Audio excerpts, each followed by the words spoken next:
ऐसा ना करना, वैसा ना करना, यह अशुभ है, यह शुभ है, पूरा दिन इन्हीं बातों में निकल जाता है। जीवन भर हम इसी दायरे में घूमते रहते हैं। दोस्तों, आप स्वयं ही अपने ऊपर ही आजमा कर देख लीजिए, क्या आपके घर में इस प्रकार की बातें चलती रहती हैं या नहीं। दोस्तों, ऐसा ही हुआ करता है और फिर है भी।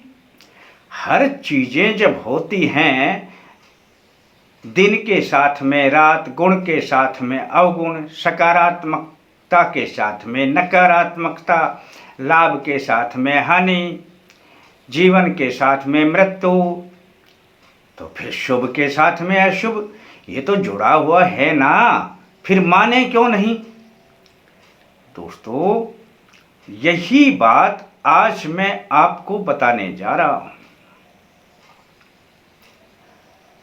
मैं अपने पुत्र की ससुराल किसी कारणवश गया।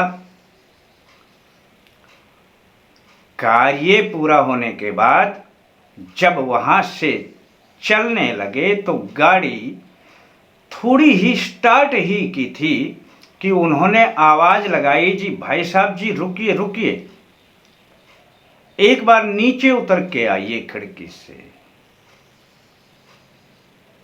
गाड़ी रोकी, नीचे उतर के आए। उन्होंने कहा, जी वो बिल्ली रास्ता क्रॉस कर गई है, थोड़ा पानी पी लीजिए फिर चले जाना। चलो, अच्छा है।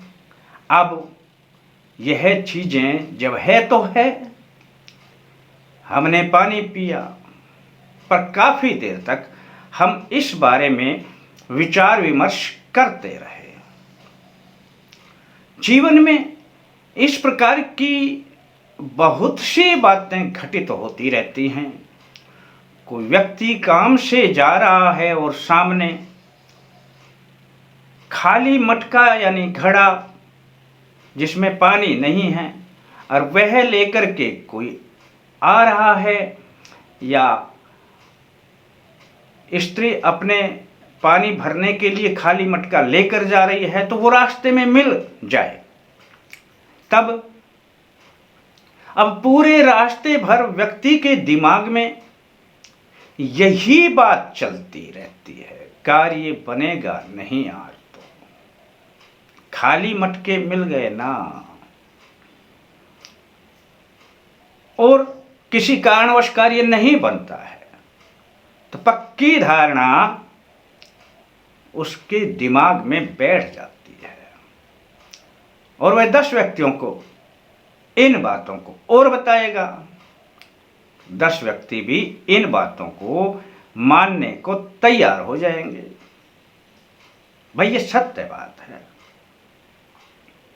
कोई ईंधन लेकर के आ गया, कंडे लेकर के आ रहा है, ये तो अपशगुन हो गया। दोस्तों, पूरा जीवन इसी चक्र में घूमता रहता है, शुभ अशुभ। फिर जब कहीं से भी नहीं बात बनती, तब हम शास्त्रों की खोज करते हैं कि आखिर शास्त्रों में क्या लिखा है। तो दोस्तों, क्या कहती है श्रीमद् भागवत गीता। अब ये श्रीमद् भागवत गीता के 12वें अध्याय का 17वां श्लोक है।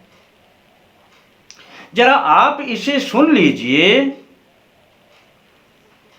और आप इसका बार बार में अध्ययन कीजिए। अब श्लोक है, यो न हृष्यति न द्वेष्टि न शोचति न कांक्षति शुभ अशुभ परित्यागी, भक्ति मान्य है सै में प्रिय। कृष्ण भगवान अर्जुन से कह रहे हैं कि हे अर्जुन, यो न हृष्यति, जो हर्ष में हर्षित नहीं होता। हर्ष आए तो ठीक है, अच्छा है, ना द्वेष्टि, किसी भी कारण से कोई बात हो भी जाए उसको शोभनीय ना लगे तो द्वेष ना करे, ना सोचती, किसी प्रकार का शोक भी ना करे, दुख भी ना मनाए।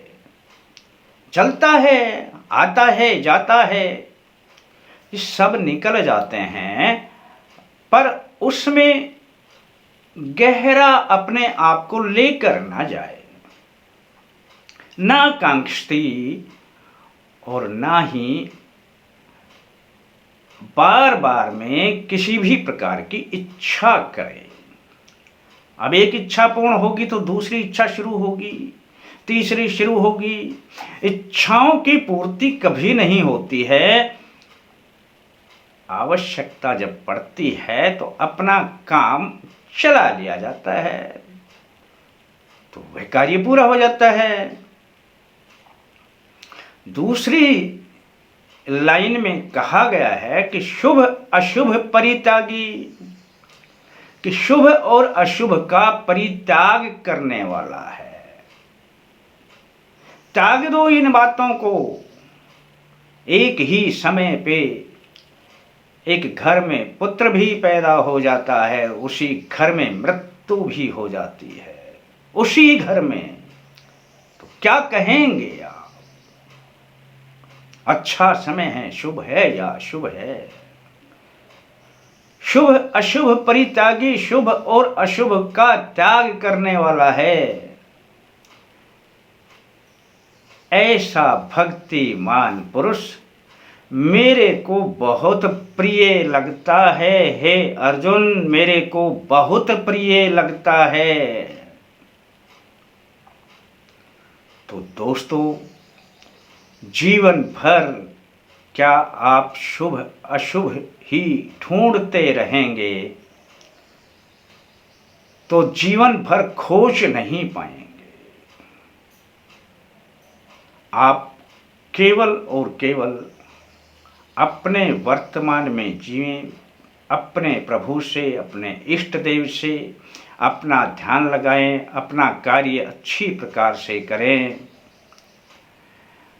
कार्य का बनना ना बनना फिर आप ईश्वर पर छोड़ दें। शुभ और अशुभ का इतना मान अपमान ना करें। आप केवल और केवल अपने पथ पर आगे बढ़ते रहें। जीवन बहुत सरल बन जाएगा। अच्छा लगता है तो अपने यार दोस्तों को जरूर बताना। आपके लिए तो सिर्फ इतना ही। आपका यह वीडियो देखने का बहुत बहुत धन्यवाद। नई जानकारी के साथ फिर मिलते हैं दोस्तों। तब तक के लिए जय माता दी।